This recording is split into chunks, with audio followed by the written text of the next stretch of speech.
Jerry and I have come along to introduce this two-part video dedicated to those manufacturers of traction engines who were truly the steam giants of their day. Yes, we refer to them as producing giant engines, but they were the true giants. Those manufacturers who set about building these engines, David, back in the days before electricity.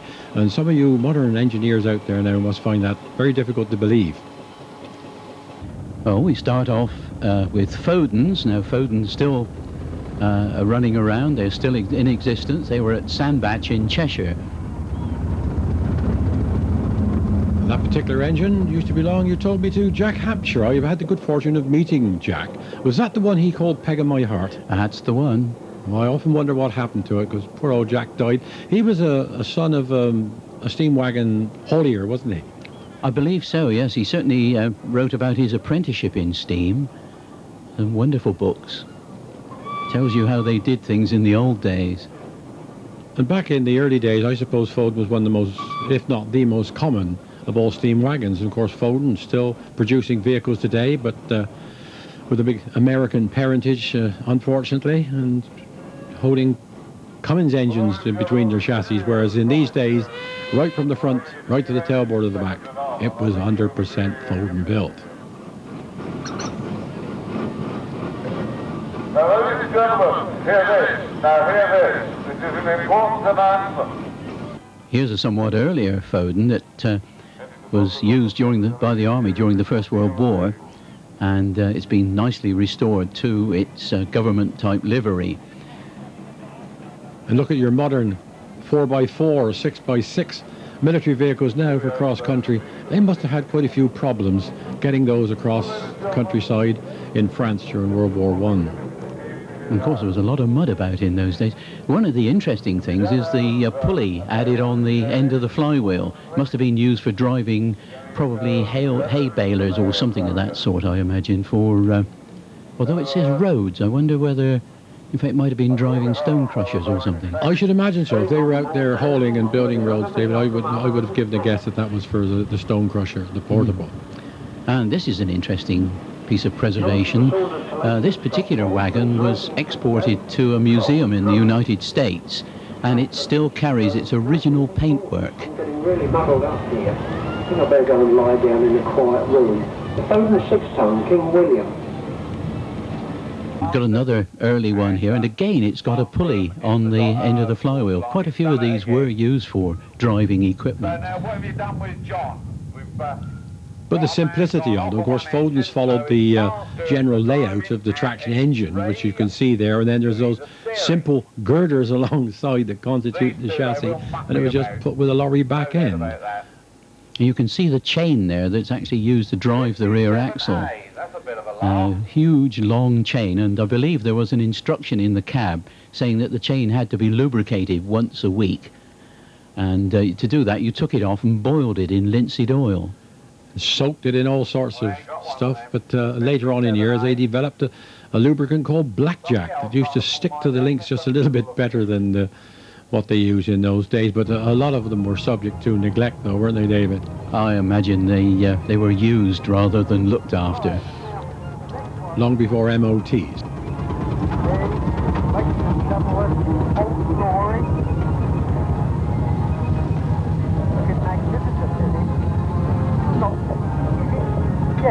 Another nice early Foden wagon.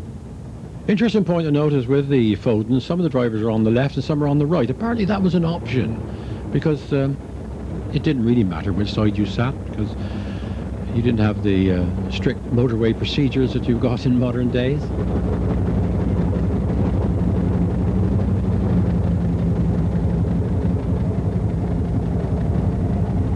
And this is an interesting wagon in that it was built for Devon County Council in 1921, but they had it built to a much earlier design. They didn't want the modern ones at the day. They had a whole fleet of early ones and they wanted this to be the same. So they had a wagon built to a much earlier design. Of course, everything was built to individual specification. You didn't have a production line with robots in there.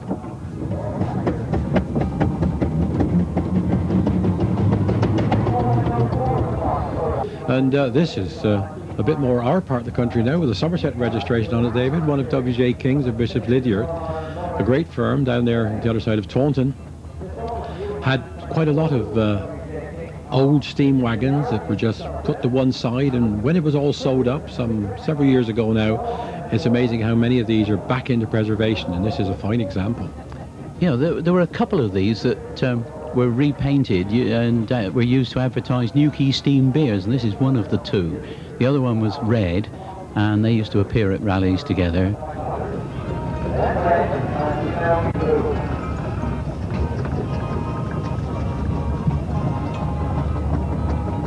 Now you know where this is, Jerry. Well, it does seem familiar. It's where you and I sit side by side for many an hour at the Great Dorset Steam Fair, nattering away about the heavy haulage section. And of course now not only heavy haulage appears in that ring, but steam wagons, steam cars, and heavy commercials. It's all happening there at the Great Dorset in that playpen it is well known as. And here's a Foden that's been restored to its original owner's colours, and it travels around the Midlands a great deal under its own steam and goes to all sorts of rallies. I like to see the original owner's colours come out, personally, because that preserves a bit of history in addition to preserving the vehicle. And this one is, of course, running on rubbers. He is the owner, delivered new to Scotland as a 3-speed Showman's engine, was in Norfolk. Here's another of the ones that actually came from King's. Again, advertising beer. It seems to be a good idea to use a steam wagon to advertise your products. That one I see was registered in Wiltshire with an MW on there. It's probably one that King's bought second hand. Could well be. They had quite a fleet, didn't they? Oh, they certainly did. Hauling stone and tarmac all over the west. Here's another similar sort of wagon at a rally in the Midlands. This time the driver on the right, you see. You notice they've gone in for Ackerman steering at this stage. The early ones, you just had traction engine type steering. It must have been quite a luxury to come in with the Ackerman type after the other, because the old cart steering was completely contrary to all the laws of geometry, but at normal speeds and traction engine speeds it didn't really matter, but once they started moving up into the higher speeds on the road, it must have caused quite a few problems on some hard metal bends in particular lanes. Later taken over by Pickford's heavy haulage in 1923. And here's a tractor version. After wagons, they went in for short wheelbase vehicles for hauling trailers.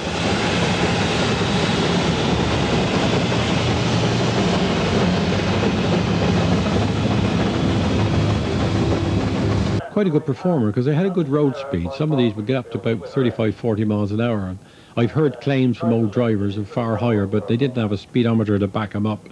And I should imagine anything over 30 mile an hour up on that seat seemed supersonic. This is a Foden. This is a tractor unit. Getting a bit odder now, aren't we? And this is 1925.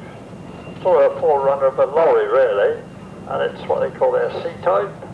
And it was used by the works as a basis for many prototype vehicles.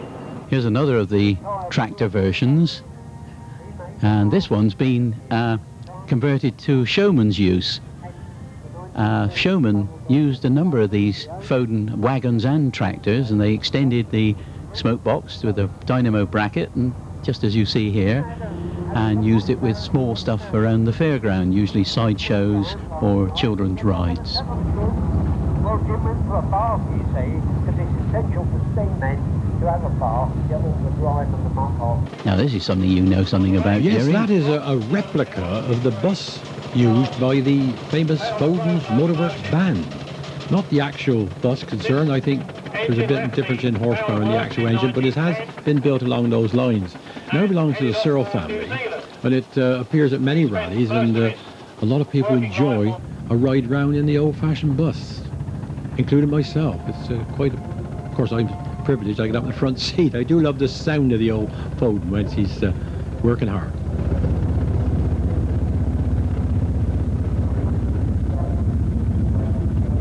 And just to show that Fodens did build traction engines and other things than steam wagons, here we got a Foden road locomotive. A nice big 8 horsepower and beautifully restored piece of equipment, this. The interesting thing is it's got a spoked flywheel, not a disc flywheel for a road loco. The other thing is, with Foden traction engines and road locos, they used a large number of fairly thin spokes in the rear wheels. The idea was it gave the wheel a degree of flexibility and helped the springing. Not really sure whether it worked very well or not, but that was the theory. And here she is out on the road. Complete with the obligatory bucket. Yes. It's a very nice proportion looking engine, is that Foden. There's a real good solid look about it.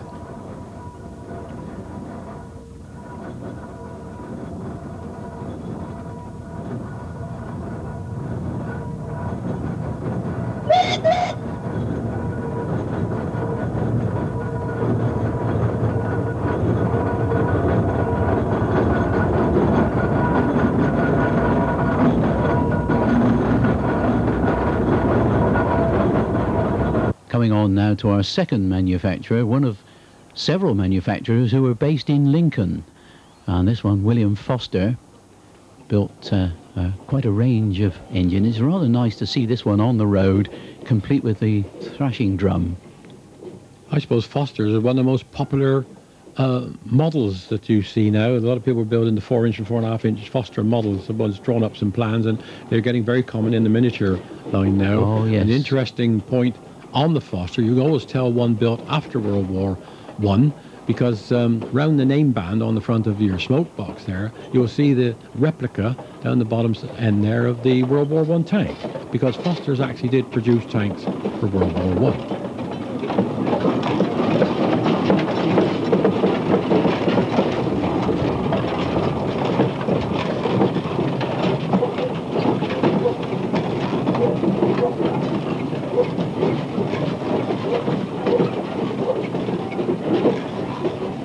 Just look at that for a country scene. Things we remember so well as boys did. We didn't have much thrashing round by way, it was all dairy farming. But that's a complete Foster setup there. You've got a Foster thrashing drum as well as a Foster engine. Oh, I recall it so well when I used to come out of school on an afternoon and hear the nearby farm. You could hear that wonderful hum that you get from the thrashing machine, we always called them, on the Mendip, not a thrashing drum. We used to rush down there, and the most enjoyable bit was when they come to the bottom of the rick, watch them chase the rats. All great fun. Takes you back. A team of 3 or 4 men would go around doing the thrashing around the farms. They'd be responsible for just setting up the equipment and working on it, and the farmer would get all local help he could. One of the interesting things about this particular engine is that the front axle is actually set back. It's not under the firebox as on some of the other on most of the other engines, but it's rather like the foul engines were. It's set back onto the boiler, and it meant that it could turn in a very short space for getting in and out of narrow gateways and things like that. And in now to another interesting job carried out by steam those many years ago, sawing the timber. Even now I love to stand by the saw bench and listen to that pleasant ring as the saw wheel hits the trunk. Here's a beautifully restored example. Foster's badge on the side with the head on. Whose head was that, David? Any idea? I think it was either Mr. Foster or the Duke of Wellington. I can never remember which, because they were at Wellington Works. It could well have been the Duke of Wellington there. It could well be. And it's driven by Gary Smith. It's called the Gaffer. Number 20.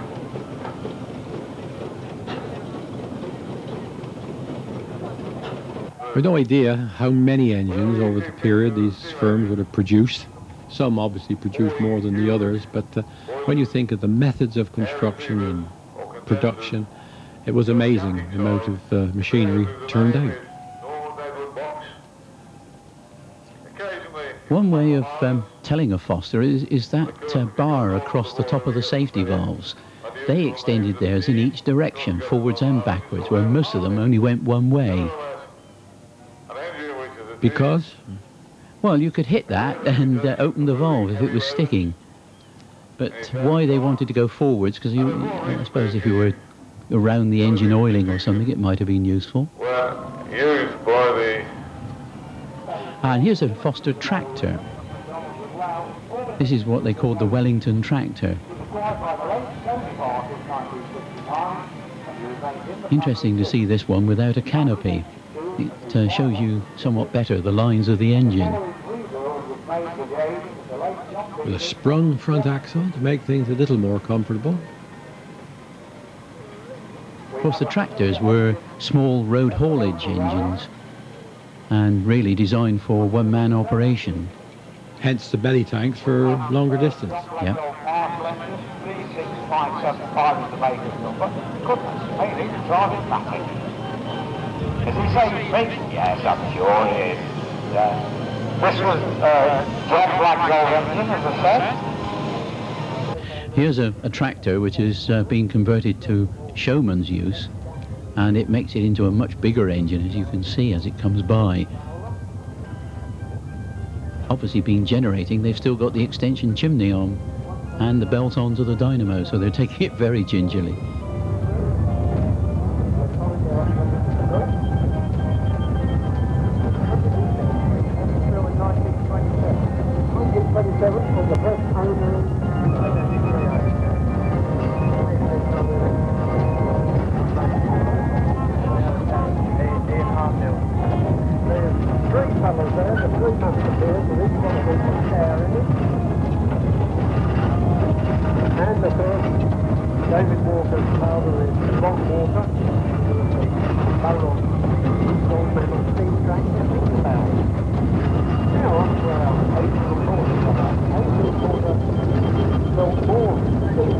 This started life as a traction engine and was converted to showman's form later in life. And this is an engine that does an awful lot of work at rallies. It's usually found driving a ride or something of that nature. Works very hard for a 5-horse engine.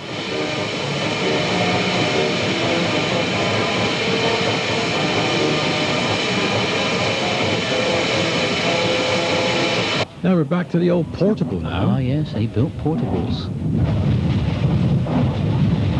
Well, I suppose the portable was the early type of steam engine, wasn't it? It was they then had to make it self-moving. They used to tow it around with horses, and then they decided, or someone had the bright idea, as if they put a chain on, they could make it pull itself along. Then they found it would actually pull other bits of equipment as well.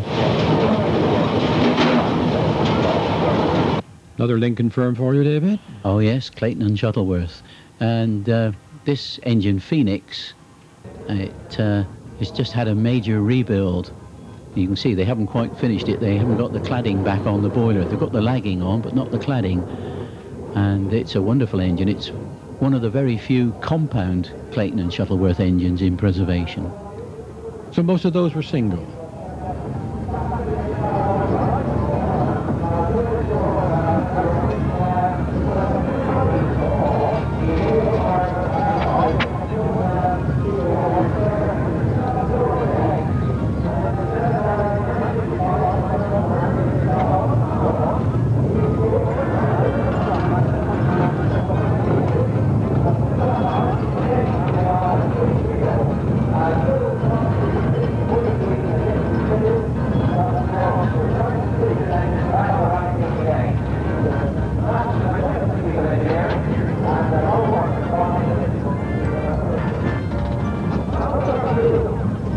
Now this is one that really stands tall, doesn't it? Yep, this is the standard Clayton canopy. You find it on rollers and Clayton engines. It's their standard shape. And there's their huge single-cylinder block.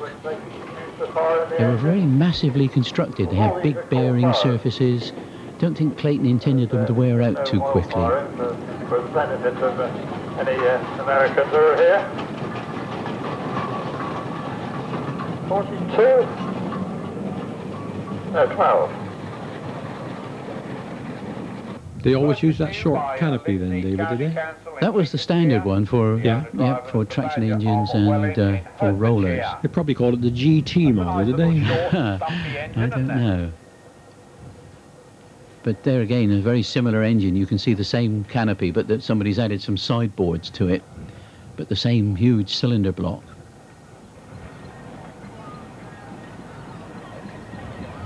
Yeah, to think these manufacturers and designers put their ideas together on paper and had to discuss it with their engineers. As I said, everything built by hand, even the holes that were drilled in them with big ratchet drills.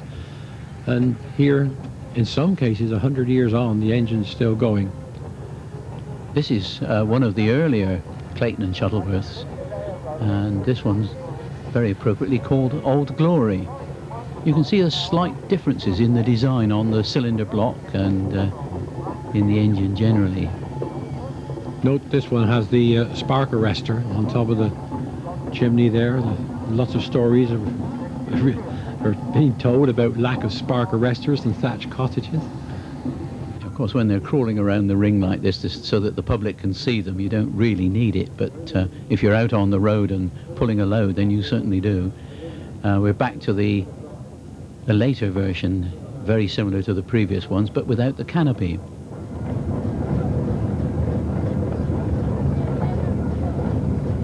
Number 33, another one from the get first. This one built 1956. This one in Franklin engine was used commercially in original salting work until 1953. Alan is now owning the engine, 50 years, black livery, and the engine was turned out from Ransom's forward work in Ipswich 90 years ago.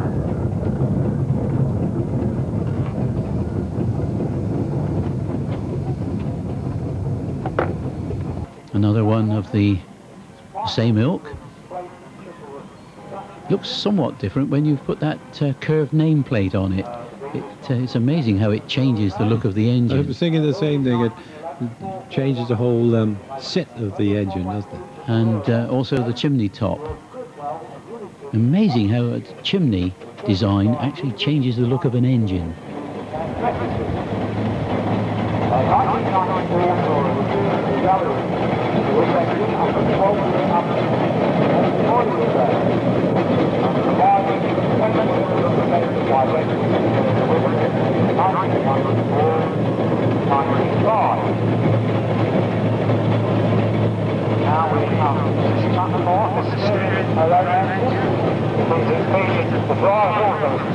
The spud pad on the front, fully equipped. Yes.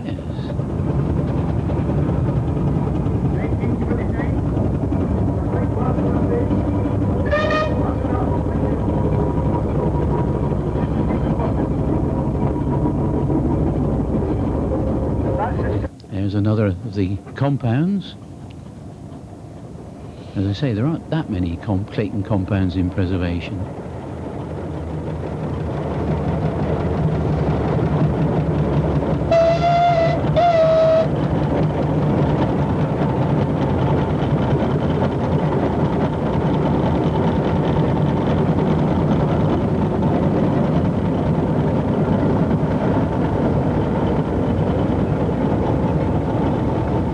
Then we come to a road locomotive. This one's called Lady Jean. And again you see the Clayton style canopy. Now for the road locomotives, of course, you've got the motion covers to cover up the motion work and a solid disc flywheel, and all this designed so that you didn't get the flashing of the rods and things to frighten the horses on the road. Don't scare the horses was the order of the day, because there was still quite a lot of opposition to steam transport back in those days, wasn't there? Yes, I imagine there must have been. It's got all the trappings of the road haulage locomotive, springing front and rear, belly tanks to give it an extra range. A very compact engine indeed, that one. The Clayton and Shuttleworth called Lady Jane, a 7 horsepower one, this. And it was built in 1915, and it was new to Harry Adcock of Corby. Still with the Lincoln manufacturers. This is Roby, and here we have one of their little tractors, very compact little engines, as you will see as it passes by. Not so many of these produced. It's not such a common name, David, especially in preservation now. I remember down at the Underwood Quarry, the council quarry at Wells in Somerset, they used to have a Roby steam wagon down there. Well, the wagon and one or two others used a very unusual boiler design.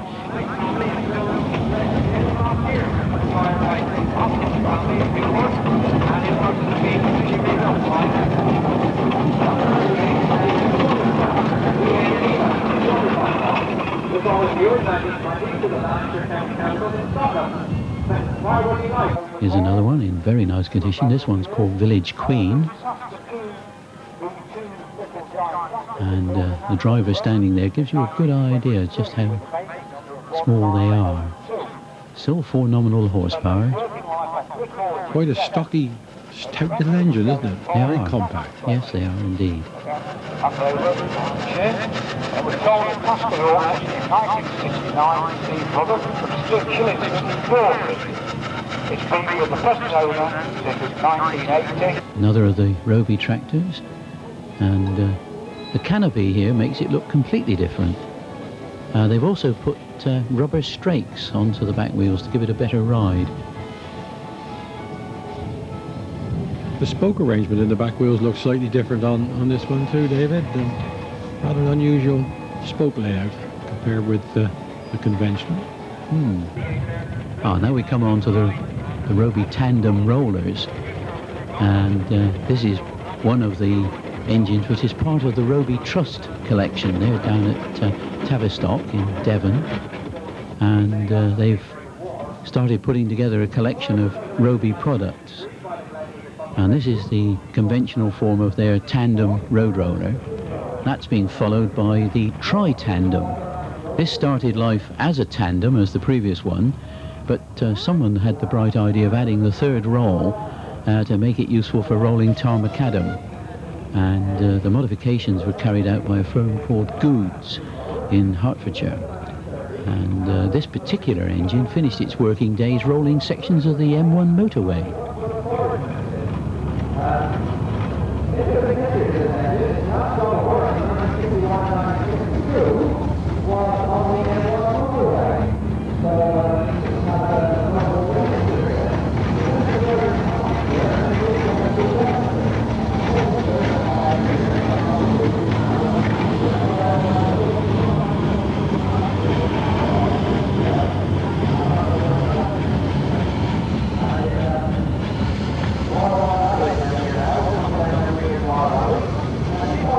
Now we got a Roby traction engine. Nice basic single cylinder engine.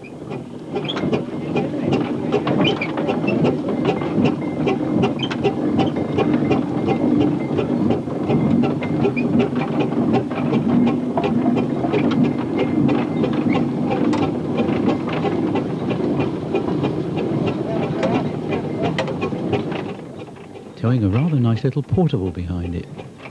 Portables came in all shapes and sizes. That's quite a dinky one, that, isn't it? It is.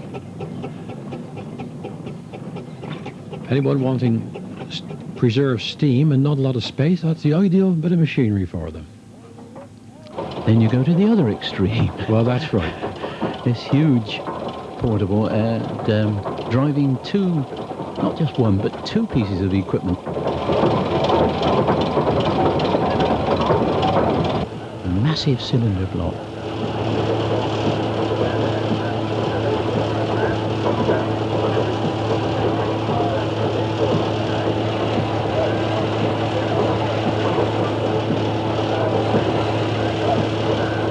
Useful bit of machinery for anyone to have when they're driving plant on premises, but of course not having the movement that you've got in the traction engine. They were restricted to their own area more.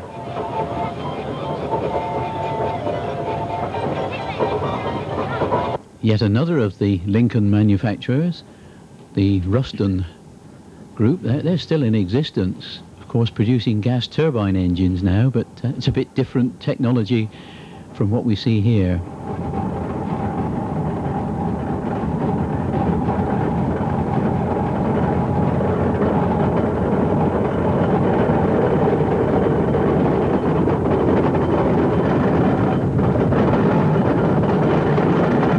Again, the very nice basic layout of the single-cylinder engine. On the right conditions. Andy there, number 27. I remember seeing this engine many years ago down at Cromford Meadows, when neither of the two youngsters who were riding on there were actually there. Not a lot of moving parts, you see, nothing much to wear out. Built 1909, named Princess when new and sent to Cornwall when it worked for the same family until the early 1950s. And the present owner is Alan Maid from Barnston in Suffolk. Number 12, another Vrom. This one is the Vrom single crank compound Devonshire called Iona, built 1909. And incidentally, the present owner... Again, a portable. You were interested in the vehicle behind Jerry, I believe. One I haven't seen for many a long year. That's one of the American imports during World War II.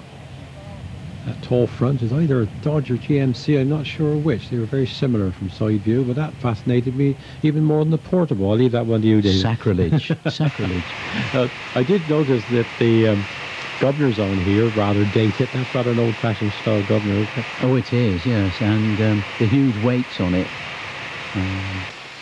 because it meant that it was working at a lower speed. A rather nice picture of the motion there, very simple and basic.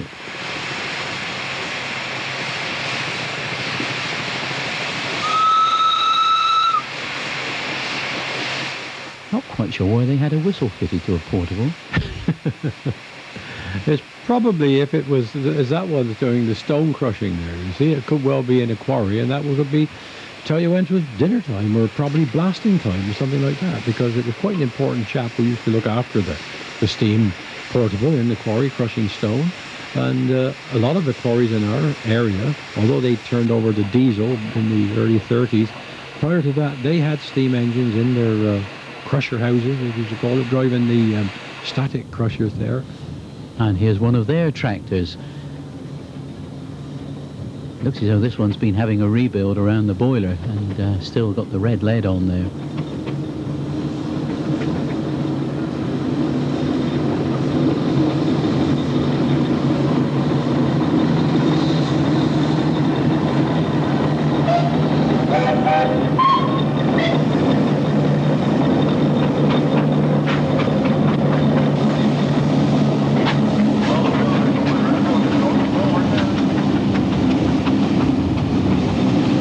And here's one complete with canopy and the little Lincoln Imp emblem on the side of the motion covers. Was that like a special production model? They seem very... No, the Lincoln Imp, of course, comes off the cathedral, I believe. Ah, I believe it's one of the gargoyles on the cathedral. I noticed some of the small engines have got this Lincoln Imp on there, and I wonder what the history behind it was. And Dave Maunder of Andover, of course. Derek Maunder is very well known to us all for his work in restoration of engines. In fact, he still does it, not only for himself, but for other people. Interesting to see their version of road rollers.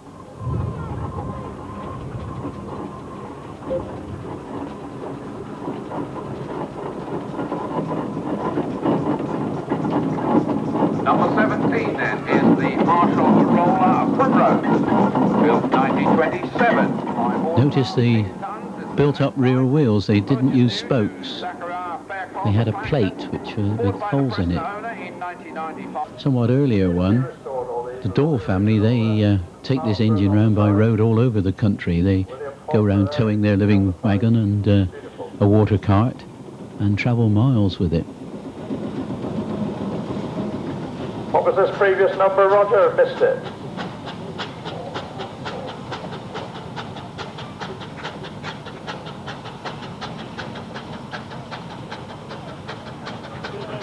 Now we're going over to the manufacturer who built, without any doubt, more rollers than anybody else, Mr.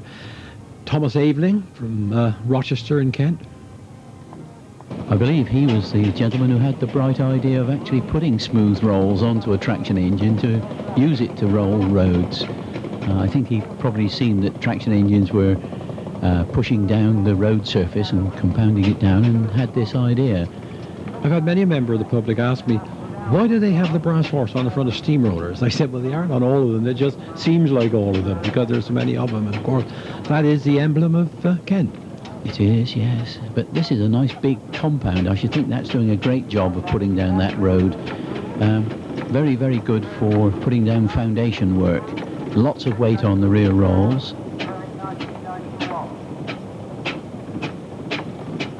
Lots of disadvantages with the tarmac, though. With an engine yes, because this is the problem when you had the softer materials. Yeah. This one's not interesting. It's still got the scarifier fitted. You can see the wheel for the scarifier there behind the rear roll. You can see the rack extending upwards. You just wind the wheel and drive the spikes of the scarifier down into... He hasn't got the tines on the scarifier, but... No, he hasn't, not there now. But that would rip that road surface up a good... Yeah. A good end. This lovely little engine is called Bo Peep because of the sound the whistle makes. A little roller designed for working smaller areas or just patching or narrow alleyways. Haveling's built a number of these small rollers. In fact, there's one in preservation where the flywheel is actually between the horn plates. Isn't it surprising, too, the number of people who refer to diesel rollers? I've heard it with presenters on television say, oh, the steam roller. They put that word steam in front of any roller, and it's sort of stuck over the years. But, of course, these did go on working well up into the 50s quite commonly. Oh, yes, yeah. In fact, that's why there's so many of them in preservation. Oh, yeah. The fact that they were used. One or two, I think, went even longer than that. Yeah, back in my tipper driving days, which was sort of mid-40s up into the mid-50s, I had a lot of association with roller drivers, and they were a class of their own, there's no doubt about it. Well, of course, if they were on hire from a contractor, they would take their engine all over the place, and they had to be there on their own and work with it. Take it apart in the lunchtime. I always think of one old character I knew, old Charlie up at Tidworth. Charlie was, if you saw him 6 o'clock in the morning, he was black as a tinker then and grimed with oil. I don't know what happened to Charlie. He must be dead and gone now, and if they cremated him, he's probably still burning. No, Charlie was absolutely impregnated with oil and coal. Lovely old character. He'd always make you a cup of tea and give it to you in a real black, greasy cup.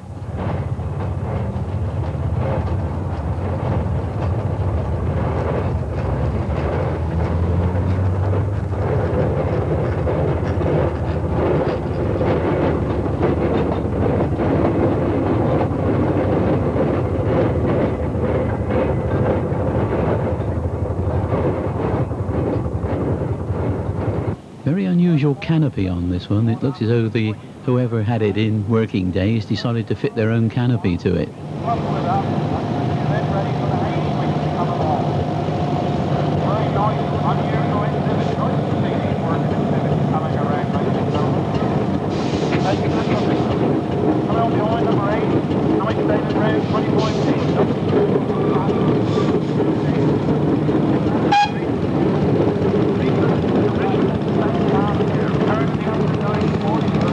This is the piston valve version of the compound roller. Haveling's had a spell when they used piston valves, and then they went back to using the old slide valves. Ron's from Alderholt, and whatever rally he goes to, he always steams it all the way. And I commented on his conscientious move from Alderholt to every rally he went to. And his wife told me, said he's too damn mean to hire a low loader. So there's a reason for everything in this world. But quite a character is Ron around the steam preservation world, especially in the roller section.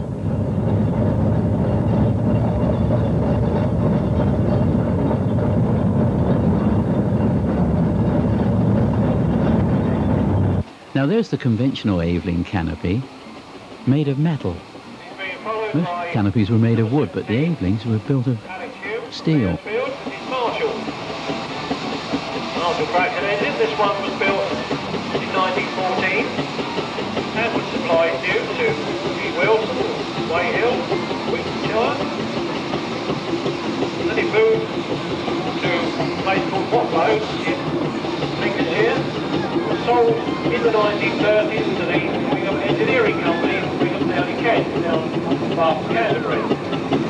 Still carries the Wigan Engineering Company's nameplate on the front of the smoke box door. This one was purchased in 1961 by John Hill, now brought out by Alex. Here's another of the big piston valve compounds. This was newly restored. You can see they haven't got even the lagging back on it here at this one. Unusual colour too. I think that was the original working colour.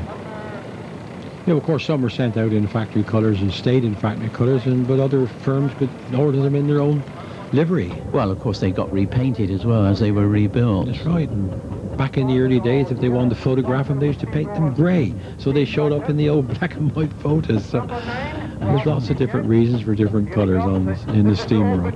You can see up in the North Country, this one, the Carlisle, they had much bigger canopies, not to protect the crew, but to protect the motion. Well, nobody worried much about drivers' comforts back in the early days, not even in the lorry days.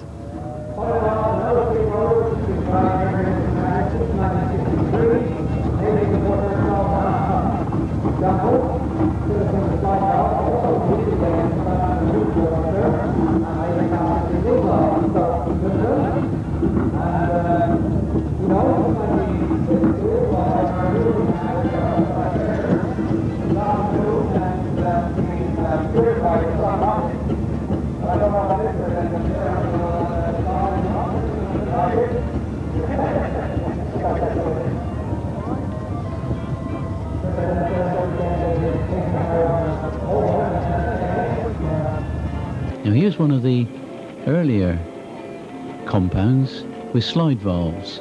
Notice the difference in shape of the cylinder block.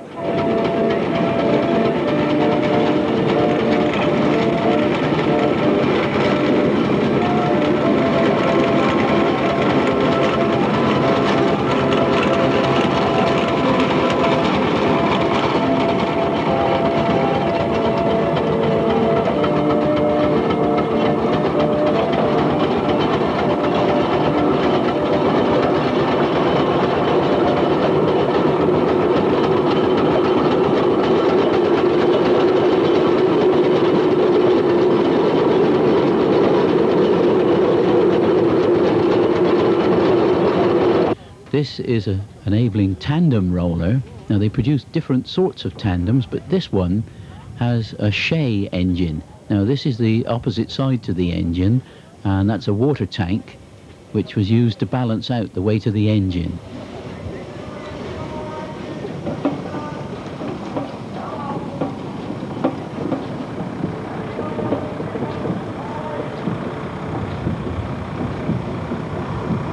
Here it is used from the other side.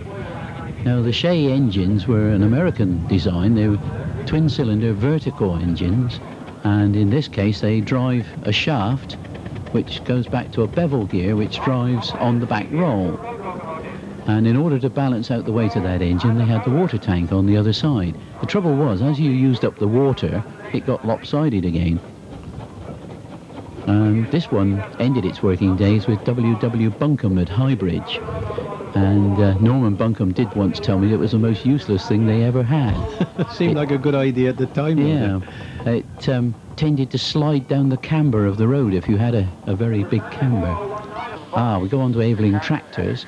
This was a convertible, and you can see the bracket on the front where you could actually bolt on a roll to replace the front wheels, and then you replace the rear wheels with rolls. Very attractive, those cast-back wheels on the small Avelings. They really do look attractive. And yeah, it was one of the unique features of them. They produced these cast wheels. They did have some with spoked wheels. They're not allowed through, but yes, you are allowed through. The steam ploughing is taking place over in the far field there.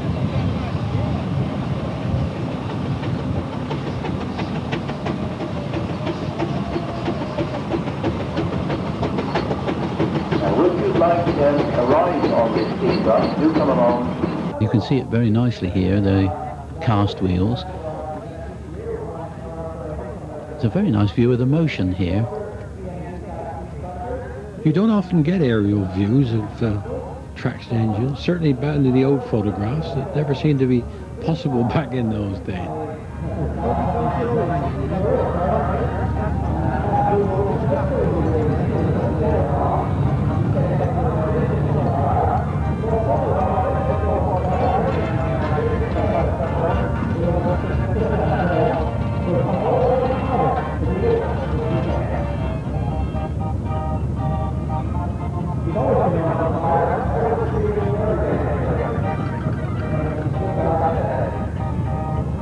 Now here's a conversion to Showman's, but this, I believe, is one of 3 colonial type engines that were worked for Hereford County Council. And they've got somewhat larger fireboxes than the conventional tractors, because they were designed for burning wood or straw or something, but not decent steam coal. Must have kept you fairly busy firing an engine on wood, though, the speed it burns. Oh, I would have thought so. They're just that little bit bigger than the conventional tractor.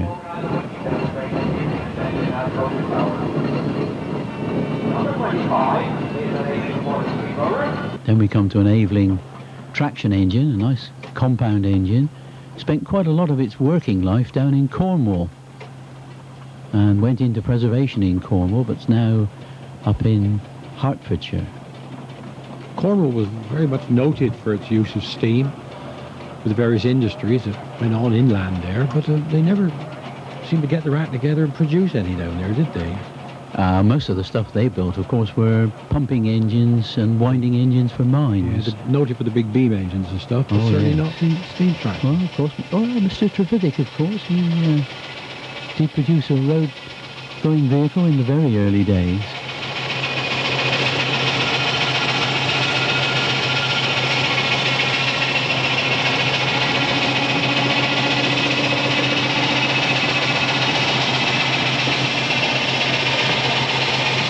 Here's an Aveling road locomotive, a 6-horse engine, having a go at hauling a load around on a very early trailer.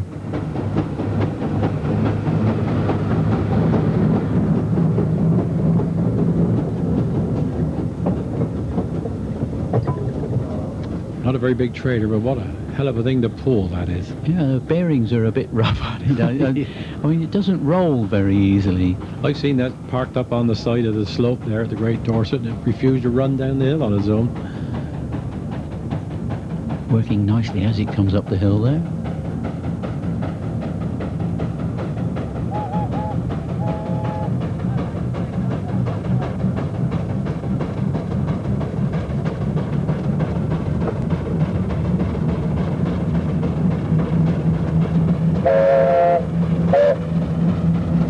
And here's a slightly smaller road loco.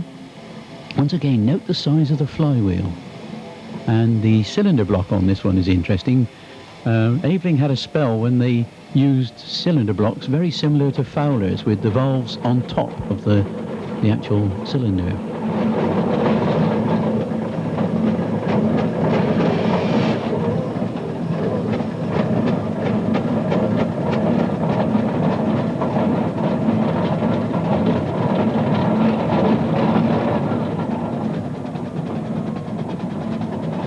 That brings to a conclusion part 1 of our look at the manufacturing steam giants. Volume 2 is also now available and features a further 6 builders: Charles Burrell, Richard Garrett, Ransom Sims and Jeffries, Marshalls, Wallace and Stevens and John Fowler.